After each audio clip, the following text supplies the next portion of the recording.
오늘 제목 한번 따라해 보실까요? 고륙의 친척을 위하여. 고륙의 친척을 위하여.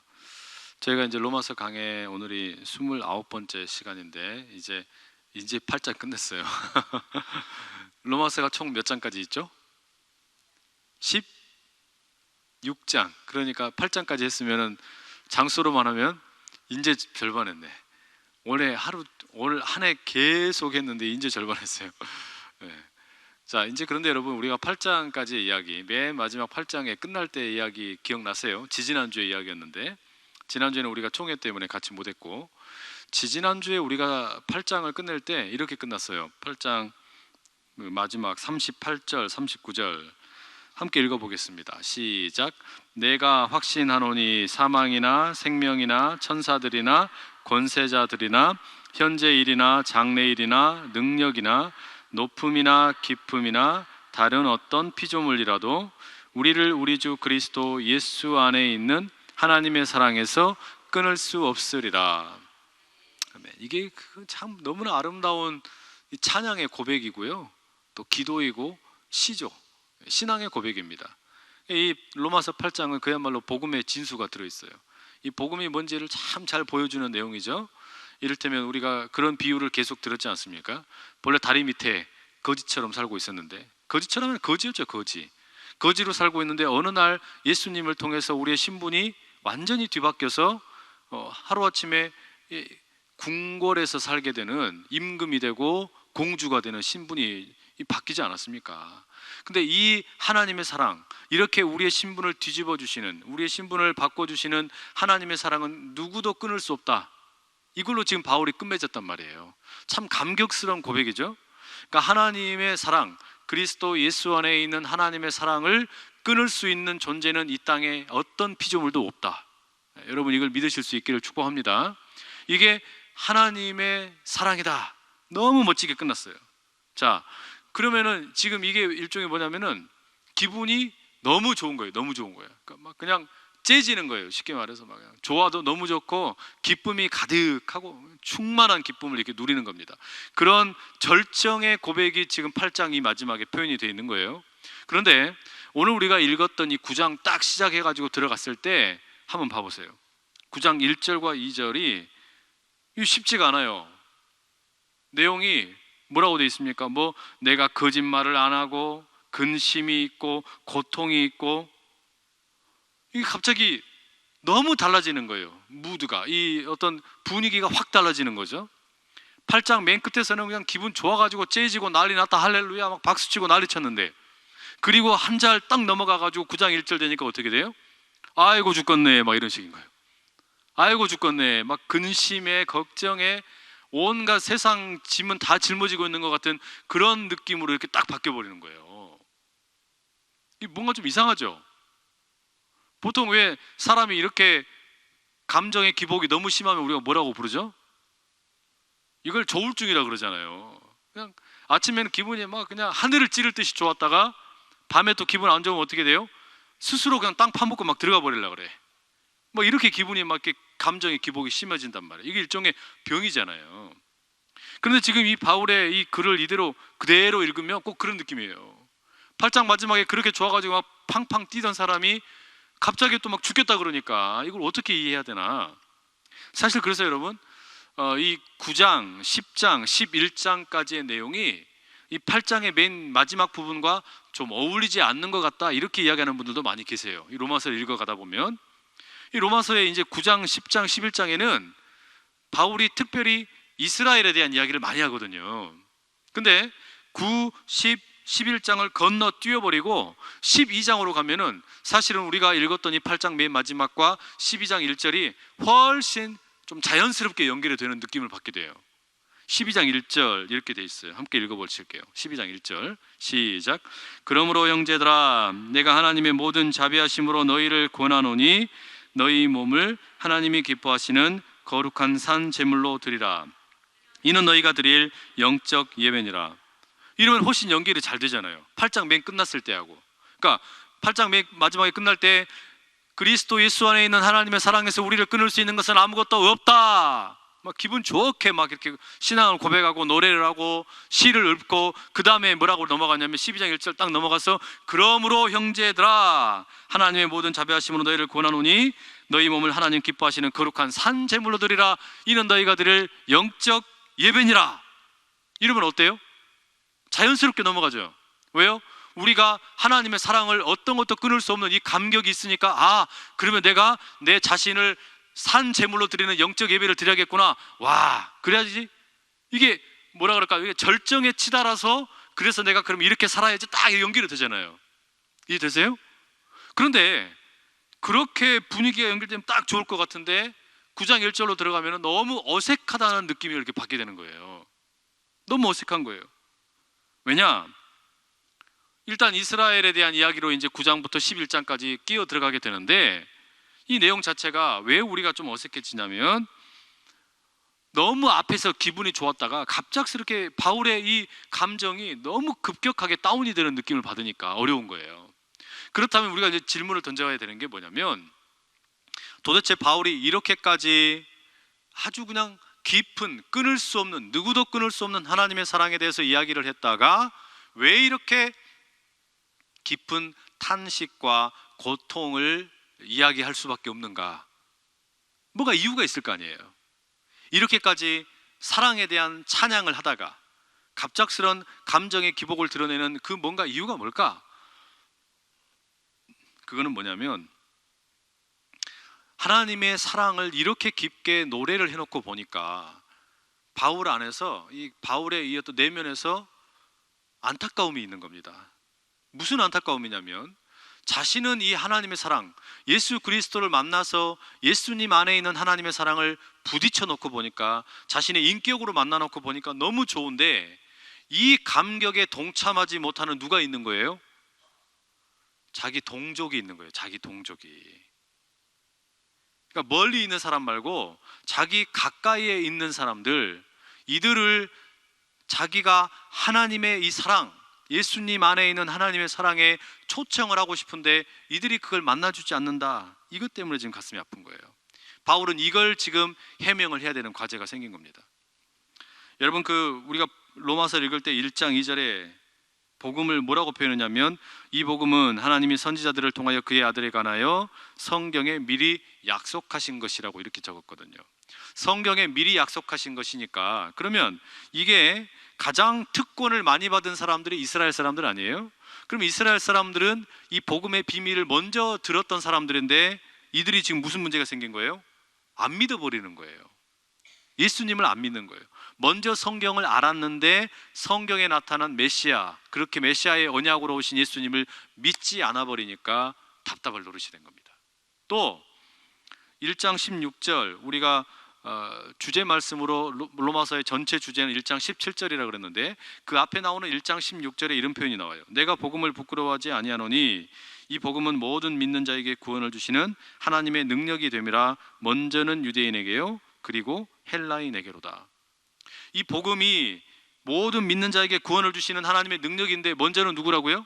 유대인, 이스라엘 사람들이고, 그 다음에가 헬라인, 이방인들이란 말이에요. 근데 지금 고민은 뭐냐? 이 모든 사람에게 구원을 주시는 하나님의 능력인 이 복음이 먼저 누구에게 다가갔냐면 유대인, 이스라엘 사람들에게 먼저 소개가 됐단 말이죠. 그런데 이들이 예수를 안 믿어버리는 거예요. 자, 이게 무슨 이야기냐? 우리가 계속해서 사용하던 비유, 다리 밑에 살고 있던 거지, 이 비유를 이제 조금 확대시키면 이렇게 되는 거예요. 그 거지가 2명이 있었어요. 거지가. 그 중에 한 거지가 먼저 어느 날 갑자기 신분의 상승을 경험을 해가지고 왕궁의 왕자가 되어버린 거예요. 그럼 어떻게 됐습니까? 신분이 완전히 그냥 확 좋아졌죠. 그 다음에 뒤늦게 두 번째 거지도 아싸 해가지고 왕궁에 이제 다시 또 왕자가 된 거예요. 그런데 이 두 번째 거지가 왕궁에 딱 들어가가지고 내가 이제 왕자가 되었으니까 가서 봤더니 첫 번째 그 거지가 없는 거예요. 본래 첫 번째 거지였던 그 양반이 가보니까 왕궁에 없어요. 그 첫 번째가 누구예요? 유대인이에요, 유대인. 그 유대인이 본래 그 죄의 노예로 이방인 이 복음의 이 능력을 들어가지고 죄의 사람 사로잡혀 살아갔는데 하나님의 인도하심을 받아가지고 먼저 하나님의 택함을 받았는데 글쎄 예수님을 거부해버리는, 말하자면 왕궁의 왕자로 부름받았지만 거기에서 떨어져 나가버린 거예요. 그런데 둘째, 이 이방인들, 헬라인을 비롯한 모든 이방인들이 이제 자기들이 딱 왕자가 되놓고 보니까 거기에 이스라엘 사람들이 없는 겁니다.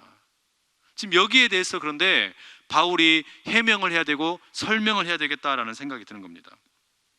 왜냐하면요, 이것을 왜 해명을 해야 되는 거냐면, 가만 보세요 여러분. 이거는 지금 왜 이스라엘이 하나님의 복음을 먼저 들었음에도 불구하고 예수님을 메시아로 영접을 하지 못했나, 이것을 해명하는 차원도 있지만 또 무슨 차원도 있냐면, 하나님은 정말로 믿을만 하신가? 우리가 로마서 읽어갈 때 제일 앞부분에서 가장 많이 강조했던 이야기가 뭐냐면 하나님은 신실하신 분인가, 이런 이야기를 나눴었습니다. 기억나세요? 네. 하나님은 신실한 분인가? 그러니까 믿음에서 믿음으로 이른다 그럴 때 우리가 뭐라고 부르냐면 하나님의 신실하심에서 예수님의 신실하심으로, 예수님의 신실하심에서 우리의 신실함으로 이어진다, 그런 이야기 했었는데 아리까리 하시죠? 그런, 하여튼 우리가 그런 이야기를 했어요. 근데 이 하나님의 신실하심이라는 게 왜 중요하냐면, 만약에 여러분 첫 번째로 선택을 받았던 이스라엘이 하나님께서 택한 백성이다, 하나님이 한 번 택한 백성을 그냥 버려버렸다면 두 번째로 택함 받은 이스라엘, 헬라인, 그러니까 이스라엘이 아니라 이방인과 헬라인, 또 우리도 포함되겠죠. 우린 이스라엘이 아니니까 우리도 이방인이란 말이에요. 우리도 두 번째로 택함 받은 백성들인데, 그러면 무슨 질문이 생겨버린 거냐면, 첫 번째로 선택받았던 이스라엘이 버림받을 수 있으면 두 번째로 선택받은 우리도 뭐가 된다는 거예요? 버림받을 수 있다는 말이 되는 거예요. 그러니까 하나님이 신실하신가라는 이 질문이 지금 답변이 돼야 되는 거예요. 그런데 사실은 어떠냐? 이스라엘 사람들이, 이 유대인들이 예수님을 믿어요, 안 믿어요? 안 믿는 거예요.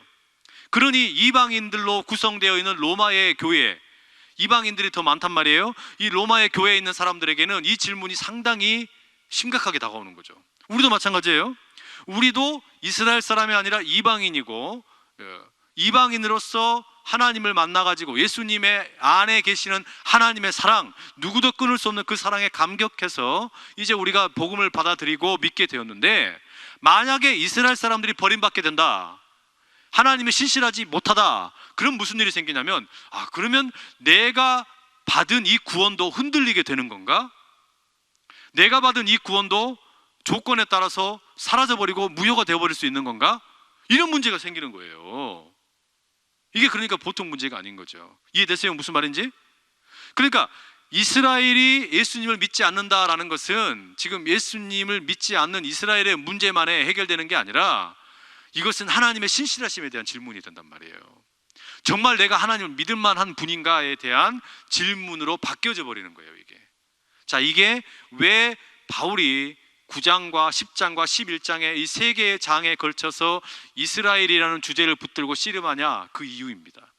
이것을 바울이 해명을 할 필요가 있다, 이런 이야기죠. 자, 이런 배경을 가지고 우리가 9장, 10장, 11장을 읽어가는 겁니다.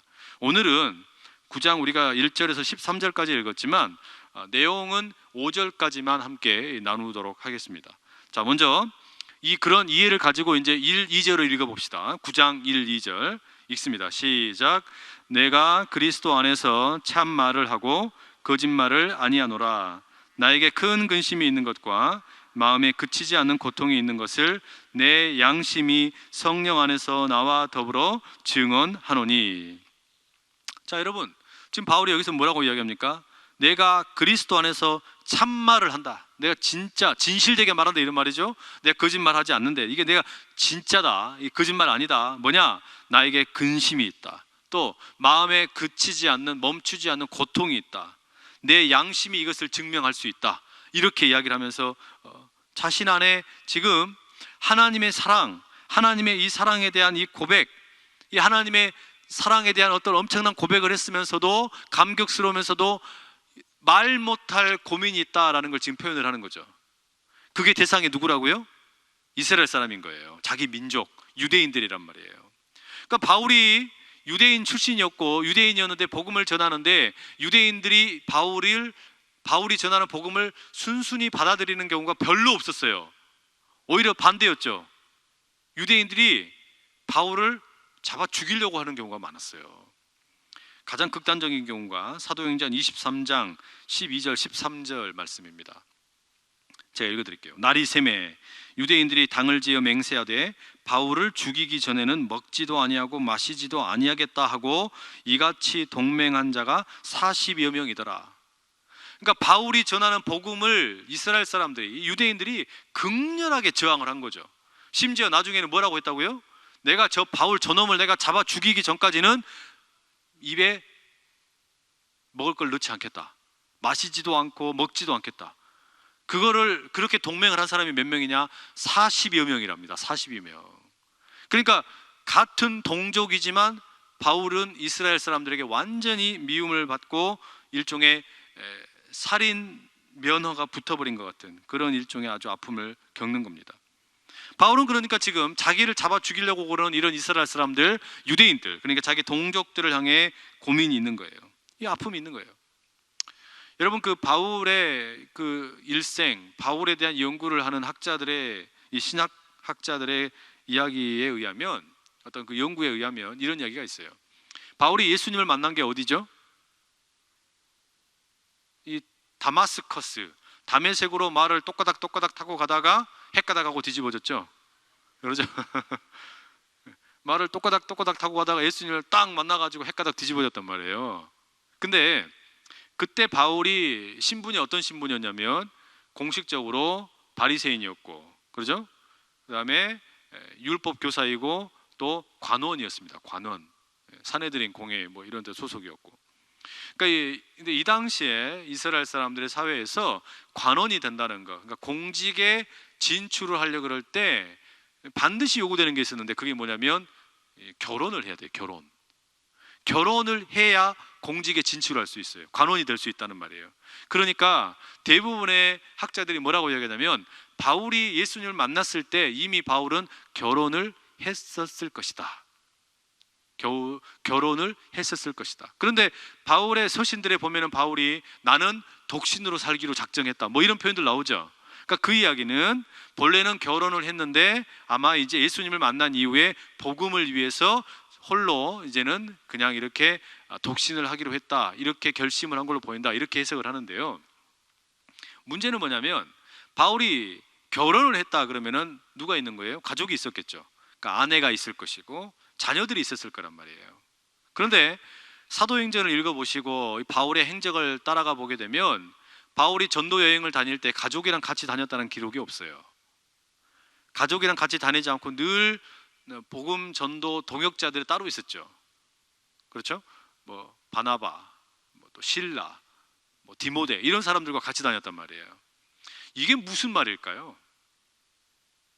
사실 여러분, 이건 무슨 이야기냐면은 바울이 결혼을 해가지고 아내가 있고 자녀들이 있었지만 자기가 경험한 예수님 안에 나타난 하나님의 사랑을 가족들에게 설득하는데 실패했다는 이야기입니다.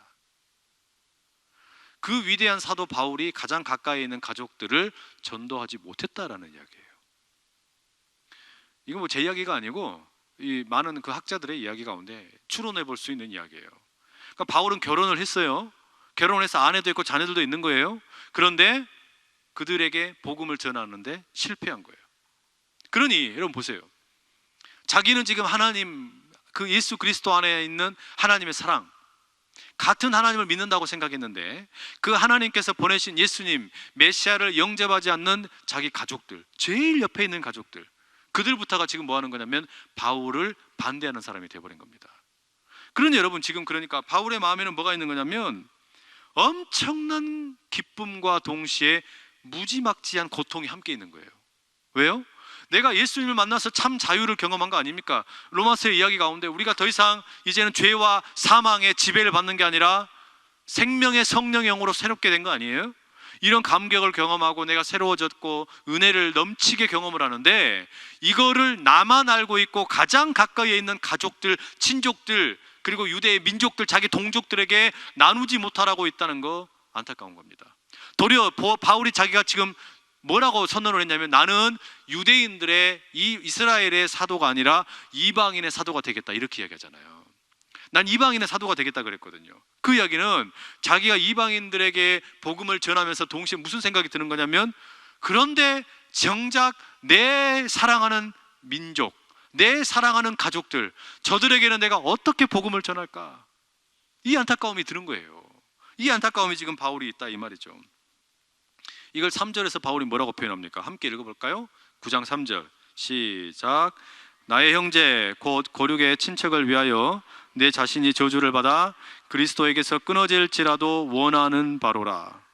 자, 나의 형제 고륙의 친척을 위하여, 나의 이스라엘 형제들을 위하여, 나의 가족들을 위하여, 그들이 만약에 예수님을 만날 수만 있다면, 그들이 예수님 안에 있는 하나님의 사랑을 만날 수만 있다면 내가 그리스도에게서 끊어져도 좋다, 이렇게 얘기하는 거예요.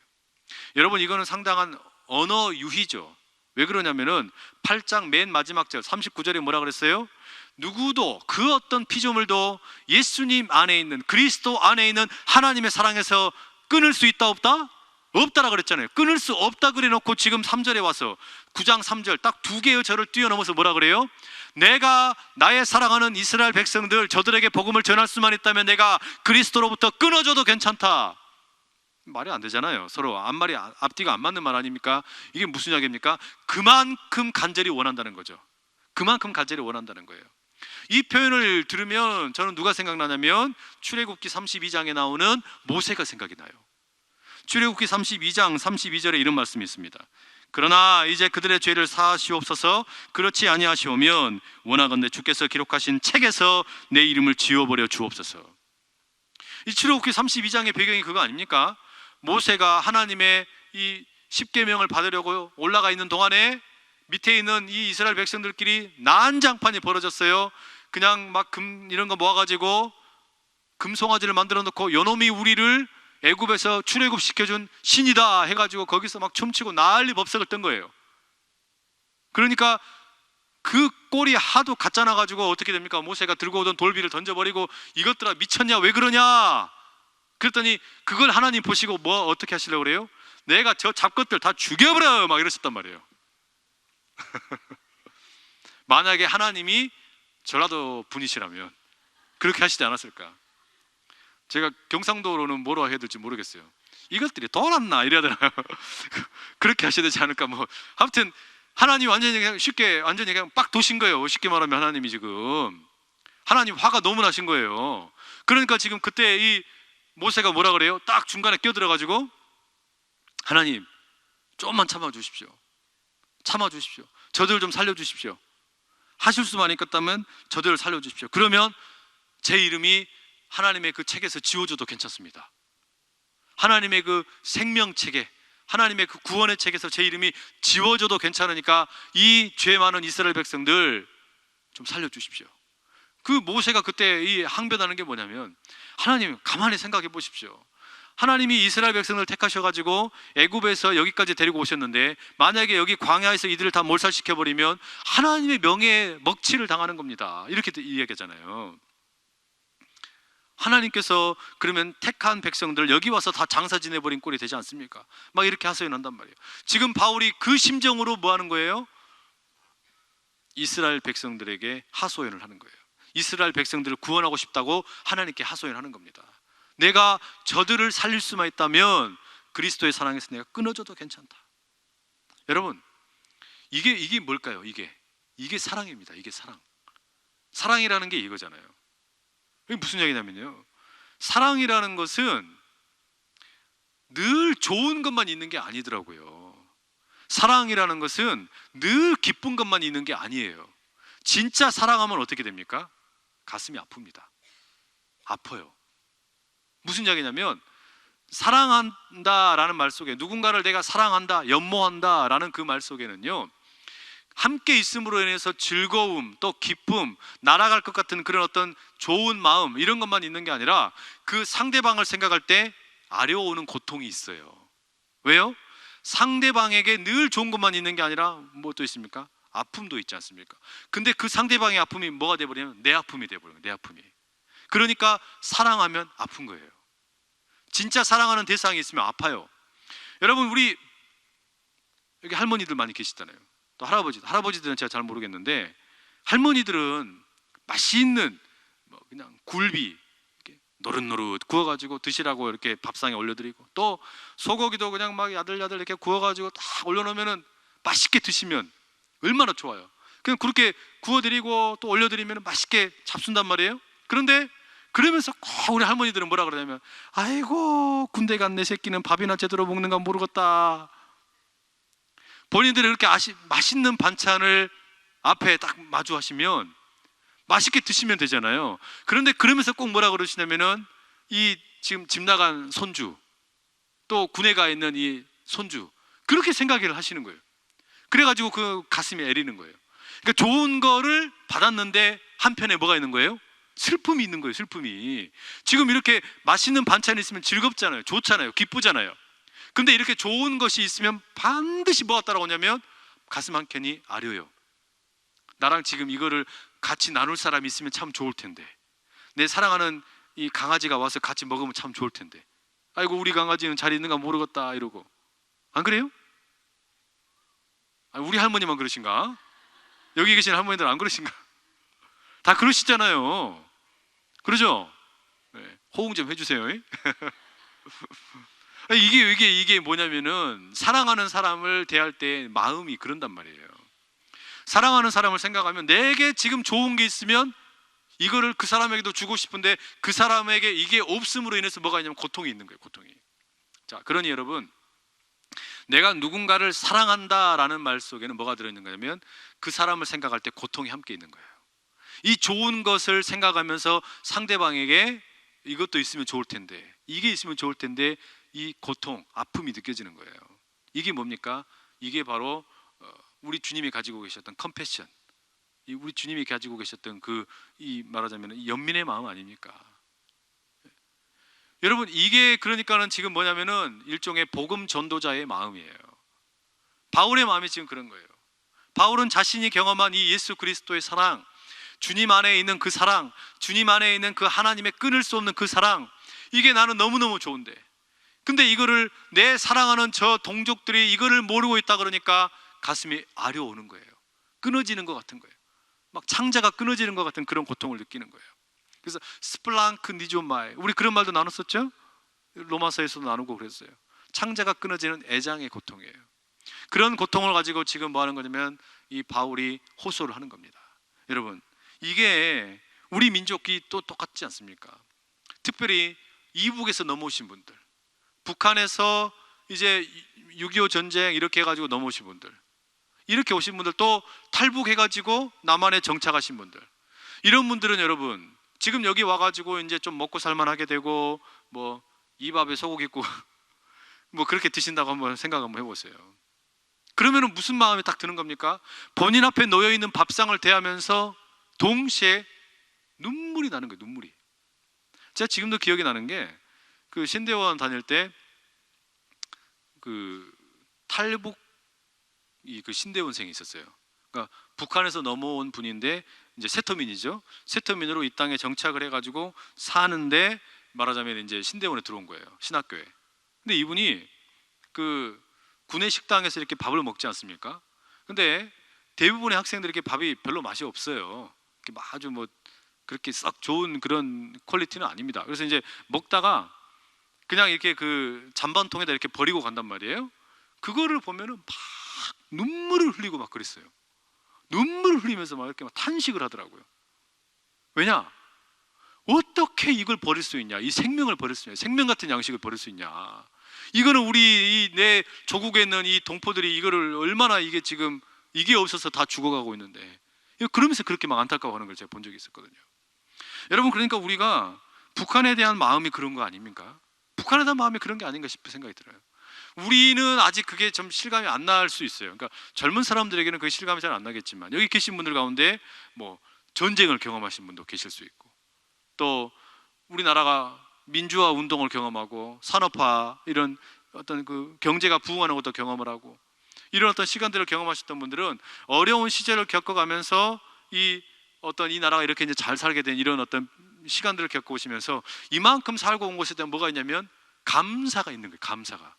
어려운 시절을 보내오면서 이 어떤 감사가 몸에가 이렇게 딱 배어 있는데, 근데 좀 살만하게 되어 있는 상태에서 이제 다음 세대가 이렇게 올라왔을 때는 이 감사가 별로 이렇게 없어져 버린 것 같아요. 이런 감사가 이렇게 뭐라 그럴까, 이렇게 절실하게 다가오질 않는 거죠.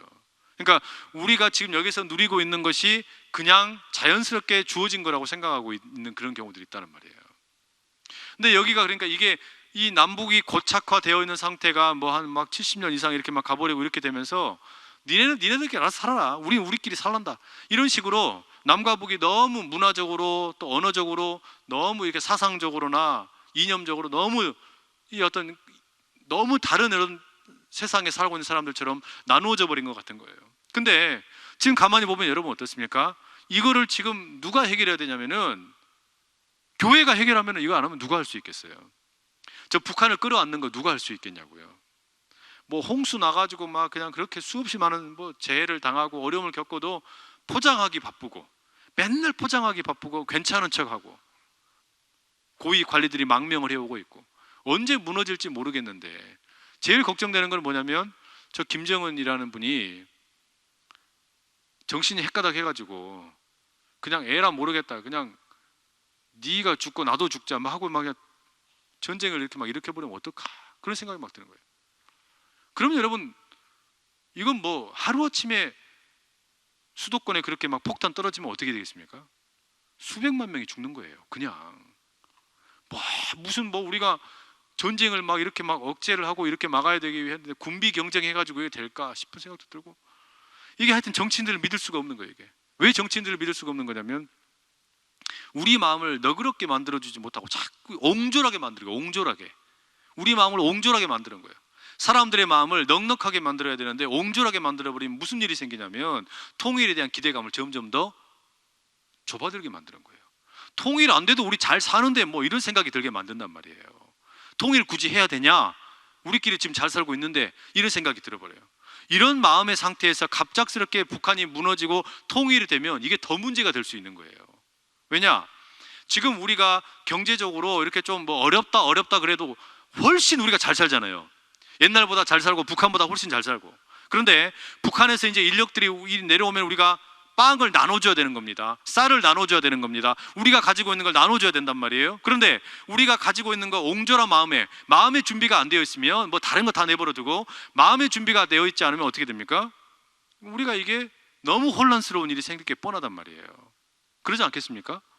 그러니까 이게 통일이 돼도 문제예요. 그냥 이런 상태로 지금 통일되면은 이렇게 그냥 냉대하고 그냥 서로 그냥 밥맛처럼 생각하고 이렇게 하고 있는 상태에서 통일이 되면 이게 좁아져 있는 마음의 상태, 여유가 없어버리면 저들을 품을 만한 그릇이 우리가 준비가 안 돼 있는 거예요. 단적인 예가 뭐냐면 지금도 이게 탈북을 해가지고 들어온 사람들, 세터민들이 있지 않습니까?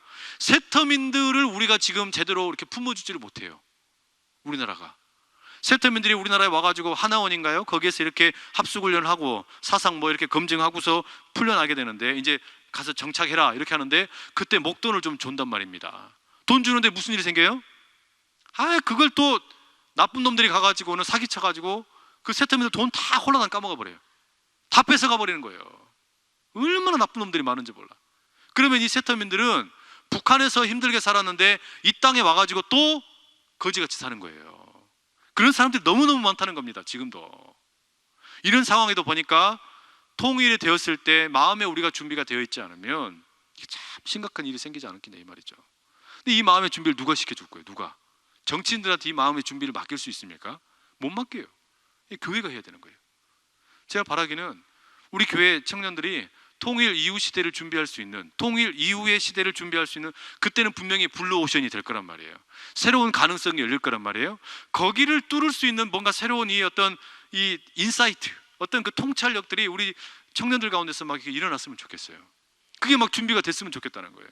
그래서 교회에서도 북에 뭐 교회를 개척하고 선교사의 마음으로 거기 들어가서 거기에서 헌신할 수 있는 사람들이 막 생겨나고, 이게 그래야 언제 어떻게 될지를 모르기 때문에 우리 교회가 그런 역량을 키워야 되는 거예요. 그런 다음 세대를 준비시켜 놔야 되는 거예요. 그런 통일 전문가들이 지금 필요한 거예요. 통일 전문가가 너무 없어요. 더더욱이 어디가 없냐면 교회에서 활동하는 사람들 중에 통일 전문가가 너무 없어요.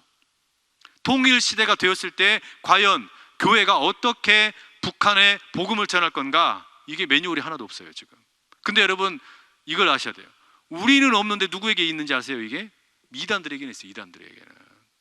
이단들은 지금 통일만 되면 저기 쳐들어가가지고 북한에 가가지고 어떻게 자기들 그 센터 세워가지고 막 그 포섭을 할 거냐, 이게 지금 계획을 다 만들고 있단 말이에요. 우리는 이게 없는 거예요 지금. 이 교회가 이거 지금 해야 될 일이라 이 말이죠. 여러분 우리가 우리 민족 아닙니까? 같은 민족이기 때문에 바울의 동족을 향한 그 애절한 마음, 자기 동족을 향한 그 애절한 마음이 우리에게 있어야죠. 이게 우리가 안 하면 누가 하겠습니까? 이거를. 지금 이 복음을 들고 나가서 우리가 전한다 그럴 때 그 가장 가까이에 있는 사람들이 바로 우리 민족이잖아요. 우리가 선교사들도 많이 보내고 저기 딴 끝까지 선교도 하고 하는데 제일 가까운 사람들이 누구냐? 결국 누굽니까? 그들이 바로 우리 가족들이고 우리 친척들이고, 조금 더 범위를 확대하면 북한 사람들이잖아요. 우리 한 민족이잖아요. 그러니까 여러분 우리가 이 10월 30일 이제 우리가 총동원 전도주의를 하는데, 이때 지금 우리가 하는 게 뭐냐면은 바울의 이 심정이 지금 필요한 거예요. 바울의 이 심정이, 내가 그리스도의 사랑에서 끊어질 지연정 꼭 구원하고 싶은 그 한 영혼, 그 한 영혼이 우리 가운데 있기를 축복합니다. 그 한 영혼이 있어야 되는 거예요. 하나님께 내 생명을 걸고 울부짖으면서 매달릴 수 있는 그 한 영혼. 그리고 그것이, 그 사랑이 경험이 되어 이제 어디로 가는 거예요? 북한 땅을 가는 거예요. 그 섬기는 마음이 우리 가운데 가득 일어나기를 축복합니다. 자, 그러면서 바울이 이제 뭐라고 얘기하냐? 4절과 5절에 가게 되면 이스라엘이, 바울이 왜 안타까운 거냐면 이스라엘이 그러면 복을 안 받은 게 아니라 복을 너무너무 많이 받은 거예요. 하나님께서 이미 미리 택하신 백성이었단 말이에요. 처음으로 먼저 택하신 백성이었는데 그 하나님의 보내신 메시아 예수님을 받아들이지 못하는 게 너무 답답했단 말이에요. 그 이야기가 4절과 5절에 나옵니다. 자, 우리 4절과 5절 함께 읽어보겠습니다. 시작. 그들은 이스라엘 사람이라 양자됨과 영광과 언약들과 율법을 세우신 것과 예배와 약속들이 있고 조상들도 그들의 것이요 육신으로 하면 그리스도가 그들에게서 나셨으니 그는 만물 위에 계셔서 세세에 찬양을 받으실 하나님이시니라. 아멘. 이게 무슨 이야기냐면 바울이 지금 이스라엘 사람들이 좀 구원을 받았으면 좋겠다, 예수님 안에 계시는 그 하나님의 사랑을 좀 알았으면 좋겠다, 이런 간절한 마음으로 이야기하면서 왜 안타까워하냐면 이스라엘 당신들은 먼저 하나님으로부터 엄청난 특혜를 받았지 않냐? 그걸 8가지로 해요. 8가지가 지금 소개되는 거예요. 처음에 뭡니까? 이스라엘은 먼저 양자가 되었다는 거예요. 양자가 되었다. 출애굽기 4장 22절에 보면 이스라엘은 내 아들 내 장자라 하나님께서 이런 말씀을 하세요. 양자로 하나님께서 택하셨다. 또 두 번째 뭐라고 돼 있어요? 영광을 경험했다. 영광이라는 게 이스라엘이 어디서 경험한 거예요? 성막에서, 성전에서, 지성소에서 하나님의 영광을 미리 맛보았단 말이에요. 그런데 그렇게 양자가 되었음에도 예수님을 메시아로 영접을 안 하고, 영광을 경험했음에도 예수님을 메시아로 받아들이지 않은 거예요. 또 언약을 먼저 받았죠. 아브라함이, 이삭이, 야곱이, 모세가, 다윗이 수없이 많은 언약을 미리 받았단 말이에요.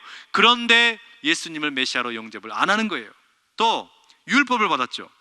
하나님께서 말씀하신 것을 손으로 기록하셔서 주신 정말 특별한 계시의 말씀, 이것을 먼저 받았단 말이에요. 그런데 예수님을 메시아로 영접을 하지 않는 겁니다. 또 예배를 먼저 받았어요. 하나님을 예배하는 예배를 먼저 받았는데 예수님을 메시아로 또 영접을 안 하는 거예요. 약속들을 또 받았어요. 하나님께서 선지자, 제사장, 왕 이런 이들을 통해서 어떤 약속을 특별히 주셨냐? 메시아가 오실 것이다 이스라엘에게 주셨는데 이걸 어때요? 예수님을 메시아로 영접을 안 하는 거예요. 또 조상들도 다 그들의 것이다. 믿음의 조상들이 다 이스라엘의 조상들 아닙니까? 아브라함, 이삭, 야곱, 또 12지파의 조상들, 모세, 다윗 다 이스라엘 사람들이에요. 그런데도 바로 그 다윗의 후손으로 오시는 예수님을 메시아로 영접을 안 했다 이 말이에요. 또 제일 중요한 것, 무엇보다 예수님이 이스라엘의 자손으로 태어나셨다. 이게 얼마나 커다란 특권이냐 이야기예요. 이렇게 수없이 많은 복을 받았음에도, 먼저 복을 받았음에도 어떻다는 거예요? 감흥이 없는 거예요. 감흥이. 메시아로 오신 예수님을 받아들이지를 못했다. 이것 때문에 지금 바울은 답답해하는 겁니다. 그러면서 뭐라 그런 거예요? 제발 예수님 안에 있는 하나님의 사랑을 깨달아 알았으면 좋겠다. 이 말하는 거 아닙니까? 여러분, 우리 민족도 마찬가지예요. 130년 전에 우리가 이 복음이 이 땅에 들어와가지고 수없이 많은, 엄청난 많은 은혜를 우리가 경험했잖아요. 하나님께서 우리 민족을 너무너무 사랑하셔가지고 산업의 혁명, 민주화 혁명, 엄청난 일들을 많이 이루어주셨어요. 이런 일들을 우리 가운데서 하나님 행하셨을 때 감사가 있었고 눈물이 있었고 얼마나 많은 이 어떤 기쁨이 있었습니까? 그런데 우리가 너무 샴페인을 빨리 터뜨려가지고 교회를 떠나버리는 거예요. 세상으로 돌아가 버리는 거예요. 이게 우리 스스로 다 그렇게 잘해가지고 된 것처럼 착각을 하는 일들이 막 펼쳐지는 겁니다. 이 일 앞에 지금 우리가 다시 여호와 앞에로 다시 돌아가자, 하나님께로 다시 돌아가자, 이 이야기를 할 사람이 누굽니까? 바로 우리들인 줄로 믿습니다. 우리들밖에 없는 거예요. 교회에서 지금 이 일을 다시 외치는 거예요. 다시 주님 앞에 무릎 꿇자. 예전에 우리가 민족을 위해서, 이 나라를 위해서 함께 엎드려 기도했던 그때로 다시 돌아가자. 지금 그런 마음이 우리에게 필요하지 않겠냐 이거죠.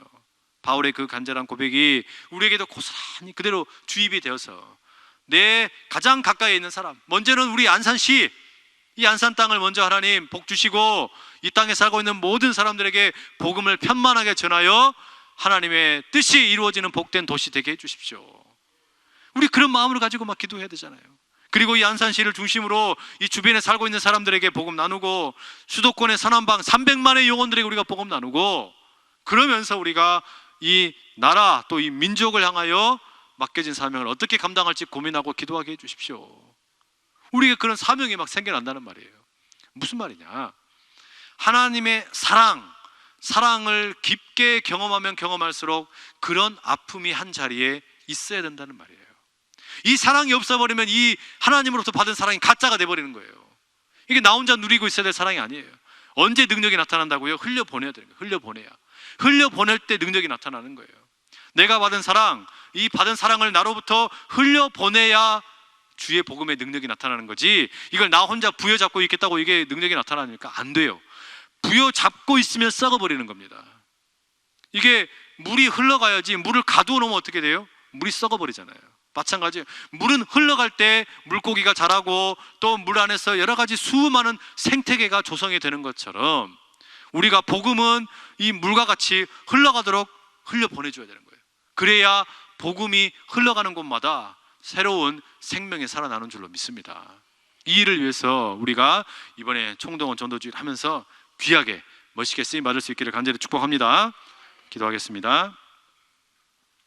사랑하는 하나님, 그 어떤 피조물도 예수 그리스도 안에 있는 하나님의 사랑에서 우리를 끊을 수 없다 찬양하고 노래하고 시를 읊고 자신의 신앙을 고백했던 바울의 그 고백이 우리의 고백임을 주여 온전히 주님께 아뢰며 나갑니다.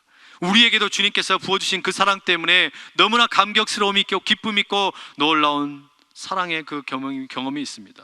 주여, 이제 그 경험을 우리에게만 물려놓지 않게 하시고 붙들고 있게 하지 마시고, 주님, 이 사랑을 우리의 동족들에게, 우리의 친족들에게, 우리의 가족들에게 나누고 전하며 복음의 전도자로 우뚝 설 수 있도록 은혜 베풀어 주시옵소서. 그래야 우리가 힘있게 쓰임받는 주의 용사들이 다 되게 하여 주시옵소서. 예수님의 이름으로 기도합니다. 아멘.